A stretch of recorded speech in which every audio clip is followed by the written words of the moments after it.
Today we'll be hopping into the interview with Tyrik There Wynn. we go. Here we go, and we got All him right. back now. Okay, my fault. Instagram having some, I guess, issues, but I'm here No, now. it's always something with Instagram, so I completely understand.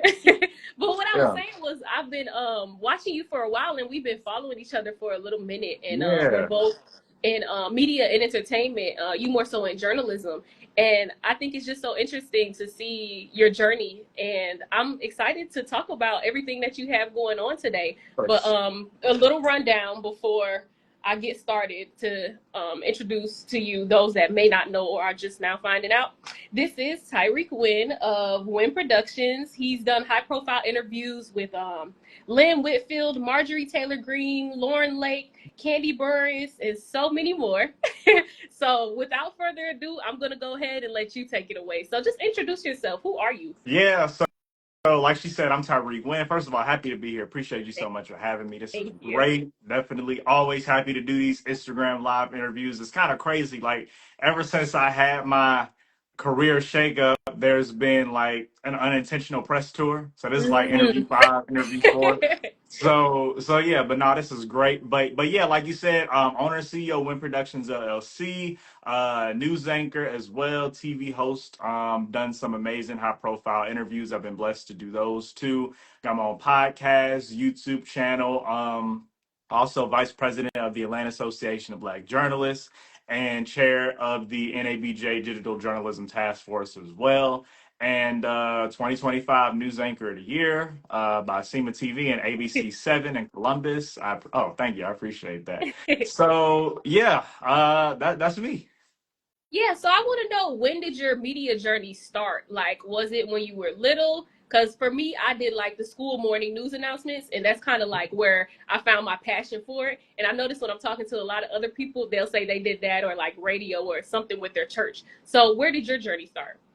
Yeah, it was crazy. So I remember doing morning announcements. I think it was, I want to say seventh or eighth grade, something like that. Mm-hmm. Yeah, seventh or eighth grade when I did morning announcements. But that was kind of like, I always knew I wanted to be on TV and like be a big time star. Always knew I wanted to be somebody, right? So that's kind of where it started. I did morning announcements, and then also wrote a book at the age of 14. When I Wow. wrote that book, yeah, thank you. So yeah, that book was called Green is the Thing: Money Management for Kids. And so when I wrote that book, I was invited on different TV sets, podcasts, radio shows, all that good stuff. And then that's where I actually got like the real taste for media. I was like, wow, like this seemed like something that I would enjoy, something I could do. And so I just I kept visiting.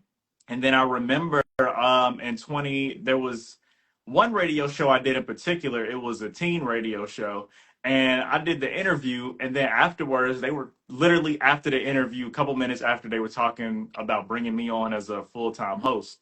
And I was like, okay, yeah, like I'll do it. So we did that teen radio show back in 2017, 2018, and stuff. It was called Young Atlanta Lit. It was a radio show I did with some other teenagers and stuff. So it was good. And then I was in that.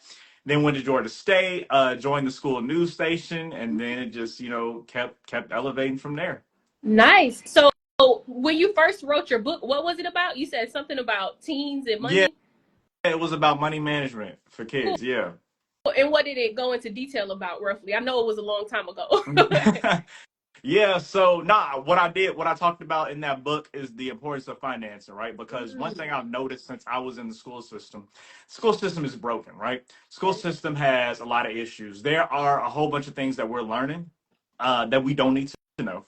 And there's a whole bunch of things that we needed to know, but we weren't learning, right? One of those things being money management and being financially savvy, right? So one thing I can say is when I was in school, there was no teaching you how to pay bills. There was no teaching you how to buy a car, teaching you about taxes, teaching you about making money, starting a business, getting a job. Like none of these things were taught in grade school. Like, of course you would go on to college to learn some of these things and stuff. But after that, besides college, ain't really nothing else, right? You're not learning it in high school, middle school, elementary, or whatever. So I was like, well, I need to write a book to teach people about money management. And so that's what I did. But I made it really elementary, for people between third and fifth grade.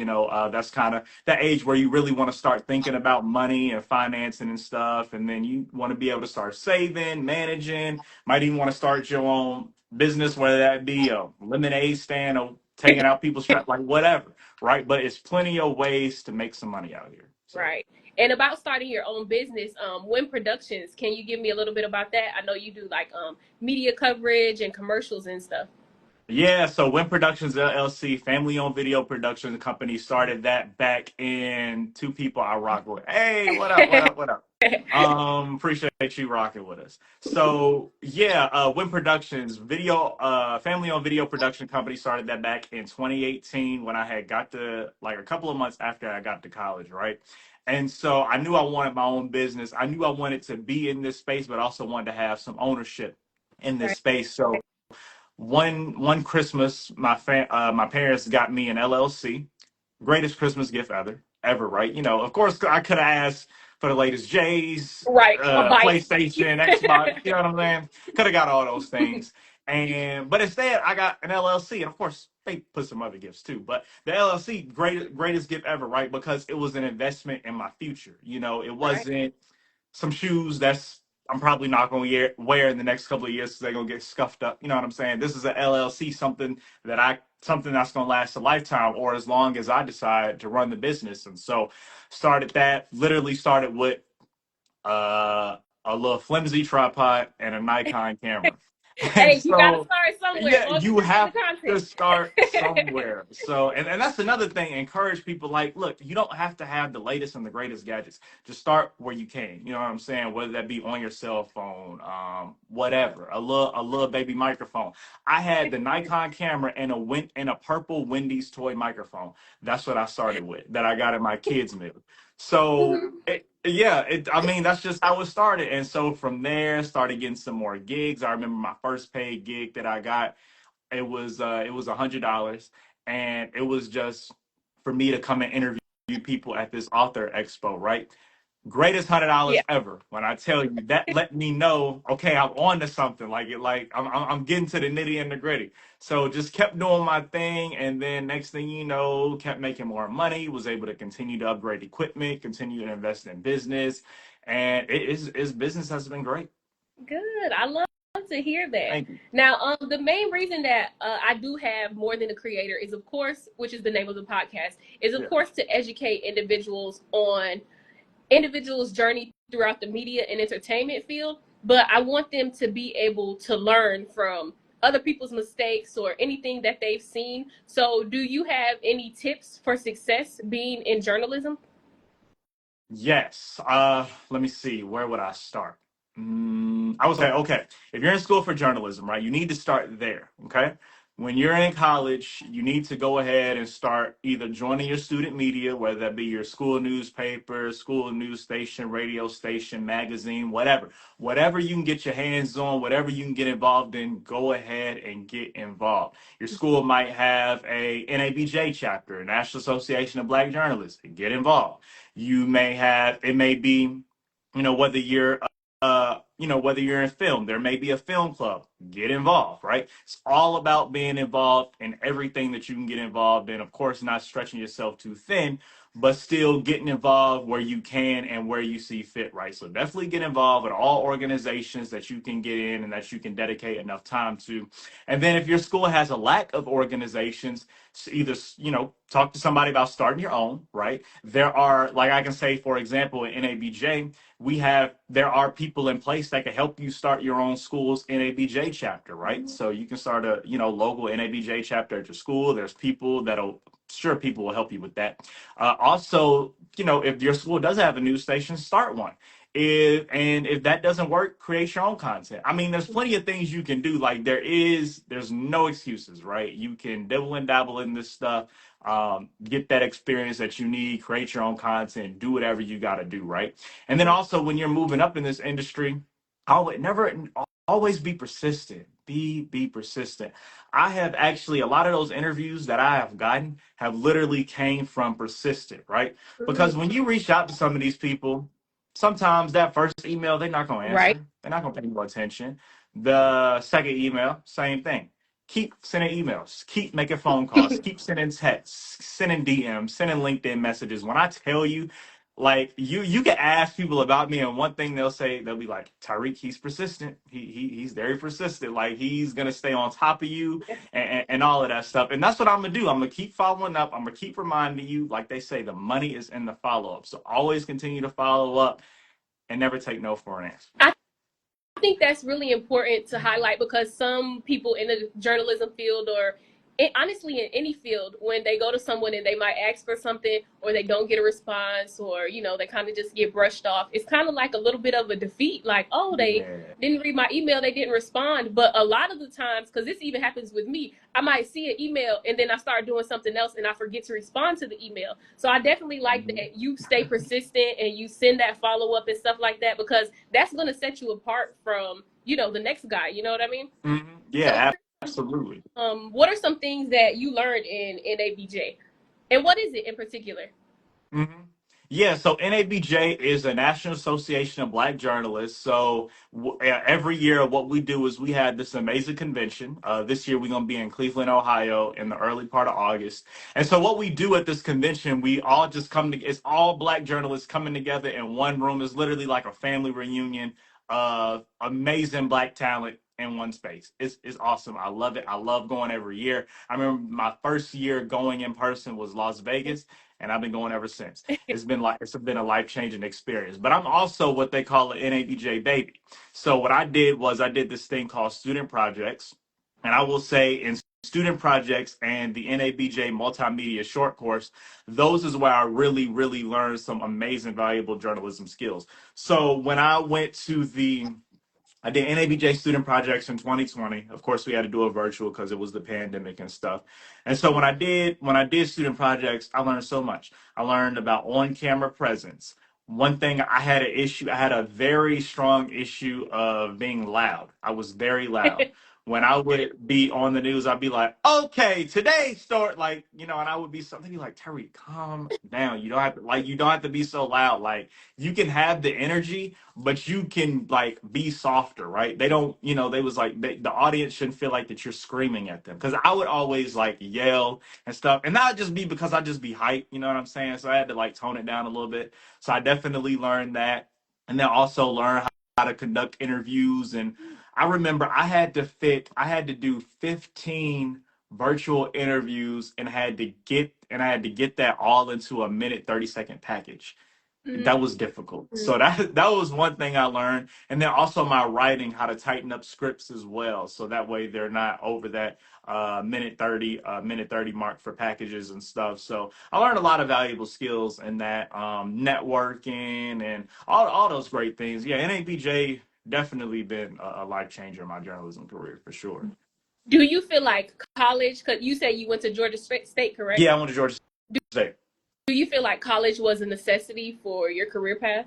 I think so. And I'll be honest and transparent. I honestly didn't want to go at first.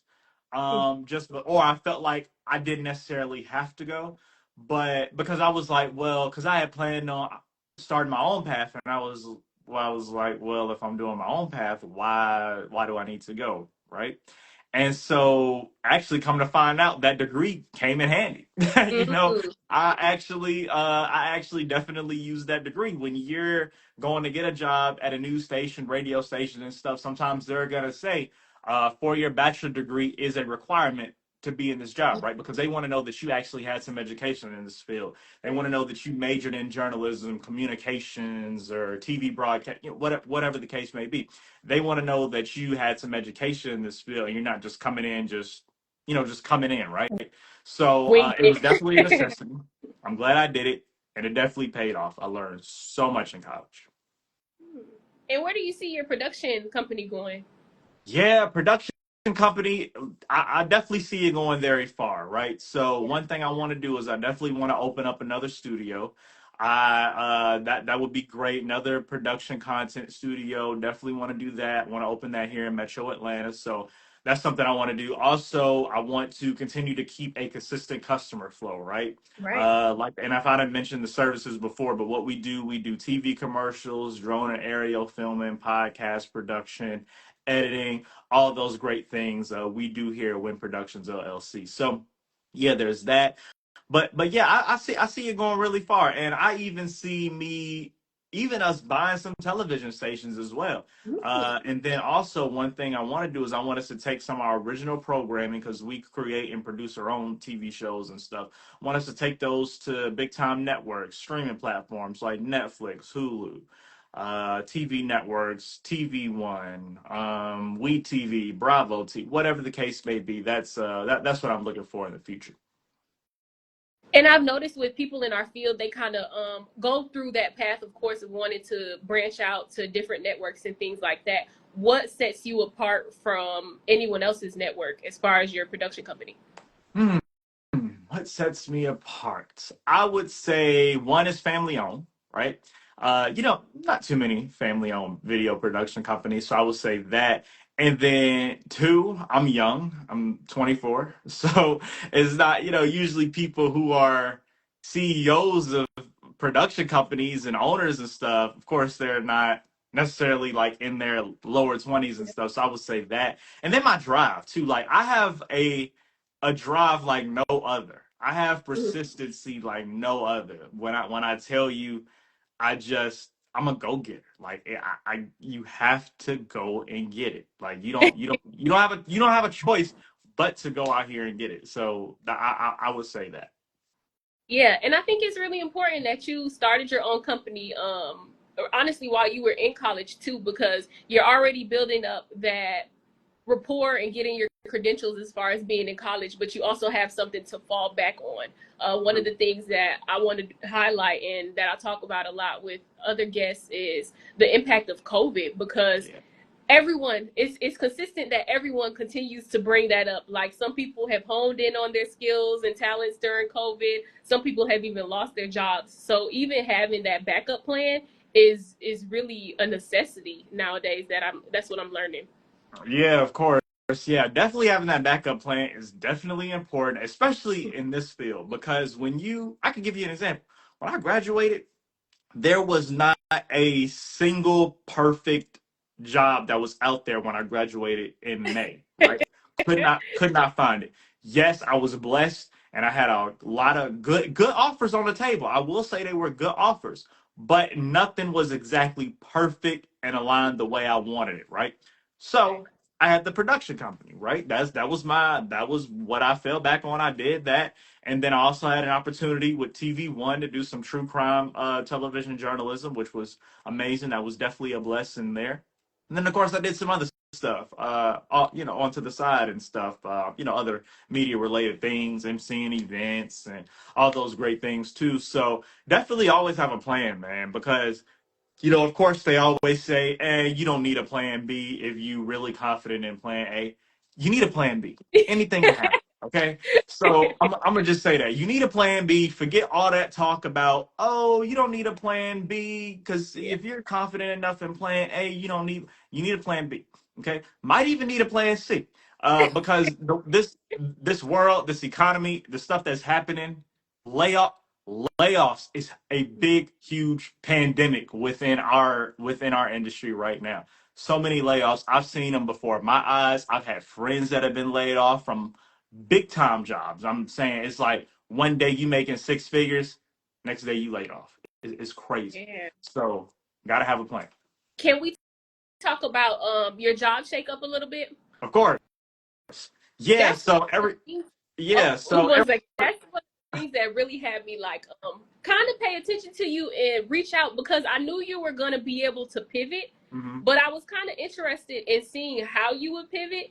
And I noticed that I'm seeing you on my timeline more and promoting more of what you do. So I'm like, okay, good. I love that he didn't let that knock him down or anything like that. So yeah, I want to hear a little bit about that. Of course. Yeah, so I was at iHeartRadio for 2 years. I was at Black Information Network specifically.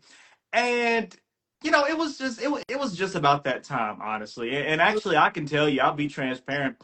I actually started to be a little stressed stressed out by it. Mm. It was so, doing some of the job was actually costing me my health a little bit in certain areas and stuff. Luckily, I've been blessed enough to be able to not have to deal with that anymore. But I appreciate the Lord for removing me from that situation, right? And so the Lord spoke to me. The Lord actually spoke to me and told me it was time to leave, right? Of course, you know, I wasn't necessarily being obedient like I should have, which was because, and yeah, and I like to be transparent about about these kinds of things, but let's just say I was being disobedient, okay? And as a result of me being disobedient, I was pushed out rather than leaving myself. Mm. But I mean, that's just how it happens and stuff. But I thank the Lord for removing me from that situation. I thank God that I don't have to, be involved with that anymore. But what I will say is, hey, when the Lord tells you to move, you just got to move. As bad as it might hurt, and as bad as it's going to sting, you just got to be obedient. You got to do what the Lord tell you to do. Because I wanted to leave on my own time, right? I had my own timeline, right? So, but the Lord, he has the plan. Of course, we can have Uh-huh. our own timeline. That ain't gonna work out. But of course, his plan, he has the final say. He's gonna make sure everything runs according to his riches Yeah. and glory. So that's what happened. But now, I mean, I'm good. Right now, I've done a couple of television station interviews and TV station visits as well. So that's been going good, continuing to work the video production company as well. Also continuing to do other stuff on the side that's media related. So yeah, we definitely good over here. I would say I definitely I know that the Lord is getting putting something together that's going to be Right. amazing for me. Something I probably ain't even thought of yet. So just wait and see how God moves in this season. Yeah, I'm excited to see that too. Can you tell me a little bit about your TV One working with them? Yeah, being with TV One has been awesome. I remember I signed with TV One in let's see, May of 2022. So it's almost been 3 years since I've been with TV One, right? And so I remember this happened literally right before graduation, but literally the day before graduation, I remember I had expressed interest in being a journalist on Fatal Attraction on TV One, which is one of their most popular TV shows that they have on the network. It's a true Mm. crime show talking about love gone wrong and stuff. And so I had one day I had seen somebody on there that I knew, and I had reached out and I was like, I need to hook up. Right. I need to hook up so I can get on the show and stuff. And so the show, they actually tape it in Tennessee. And so what I did was they had, of course, they had to vet me and stuff, so I had to send in a lot of my work, sign some contracts, look over some stuff. It was a whole process, right? But needless to Mhm. say, the day before graduation, they had called me up for an episode, right? So I went up there and did an episode, and it was crazy, right? Because that same day, then when I tell you, it was that I had a whole lot going on. One, I'm going out of town to Tennessee. I got hundreds of family members coming in town for graduation and graduation party, right? Then on top of that, I'm also graduating with Ludacris, right? Ludacris got his honorary degree. And Mm. so so then I got an interview plan with Ludacris that same day. So I'm trying to figure out, okay, how I'm gonna get up to Tennessee and do this show, how I'm gonna do this interview with Ludacris, because I gotta do both, right? Like you have to do both. You know what Right. I'm saying? It was one of those things. So when I tell you, literally everything was timed right within like 10 to 20 minutes. It was Yeah. crazy. So I remember I went to Georgia State Stadium as soon as Ludacris walked off stage, did my interview with him. We talked for about like 5 minutes. And then after that, I was able, luckily they had a golf cart for me. So they put me on the golf cart, Mm. wheeled me out to my ride, went up to Tennessee, did the episode. I think I may have told maybe a couple of family members I was leaving town because everybody gonna be coming to your house and all of that Right. stuff. But I was like, maybe when everybody get here, we just tell them checking their hotels first, and then we can party and Mm. celebrate later. So because that was about I think a 4 hour trip going up there, 4 hour trip back, so 8 hours total. Wow. So yeah, that was a long day. But ever since that first episode was good, they've been calling me back almost every month. So I love doing that work with them, and it's a breath of fresh air to sit and watch myself on national television. It's a blessing. Yeah, that's great. And I noticed a lot in the industry is about knowing somebody. So the way that you say that you knew someone on there, so you reached out to them, and then it kind of rolled a little bit like that. How are you getting other bookings, like, and things of that nature, for those that want to get into the field but don't know where their first step is? Hmm. So when you say bookings So for like um, gigs or jobs, like how you're working with the TV one with doing crime, journalistic crime, things like that. yeah, How can you pick up gigs yeah, and bookings like that? got you. Yeah, yeah. How can you get gigs? Honestly, I will say LinkedIn is your best friend, right? So I have actually, what I would do is if you know that there's a certain company that you want to be with or certain people that you want to work with, go ahead and connect with them on LinkedIn or connect with the people that work close to them on LinkedIn, connect with the people that on LinkedIn that work with these companies, shoot them a LinkedIn message, tell them who you, well, of course, wait on their connection, but tell them who you are. And then introduce yourself, send some work, tell them your interests and stuff because closed mouths don't get fed. Right. Nobody knows that, like, somebody who wants to work for Tyler Perry, right? I mean, if you just sitting there, don't nobody know that you want to work for him. You got to put it out there. You got to tell somebody, right? Closed mouths do not get fed. If you don't learn anything else, just know you got to open your mouth and you got to say what you want and you got to tell somebody, right? And that's how you get to that next level. And you never know who you might meet also as well, like going to these different events, networking and all that stuff. You never know. You might be one step away from meeting that person that can help take you to the next level. So that's what I would say to that. But yeah, definitely you gotta network, gotta reach out to people and express interest and tell people what you want to do. That's really, really important. And then I'll also say also study the craft too. If you know you want to do something, study what's already been done. If you know you want to be part of a certain show, watch the show. Learn and educate yourself about the show and stuff. And then of course make that connection from there. Cool. Cool. Well, I love to sit and talk with you all day because I definitely could go back and forth. Like anything media, I'm here and I'm like, yeah, I keep feel that. going. But we have to shut the episode down. Are there any tidbits that you have for any viewers? Of course, like I said, this will be going on the YouTube channel too. Do you have any tidbits or tips, advice, or any last words that you want to leave to individuals looking to get into the field of journalism? I do. Yeah, I want to say this, right? Sometimes sometimes as journalists, we're always waiting on the next door to open. We're always waiting on doors to open and stuff. Sometimes doors may not open. In that case, what you have to do is you have to go out, create your own door and walk through it, right? Sometimes you got to get out here and create your own opportunities, create your own avenues and stuff, create your own content, right? It's not always going to be an opportunity out there. You have to go out and do your own thing. So always say, be prepared, to do that. And then also, I think everybody should really just have their own thing, have their own content, because you never know.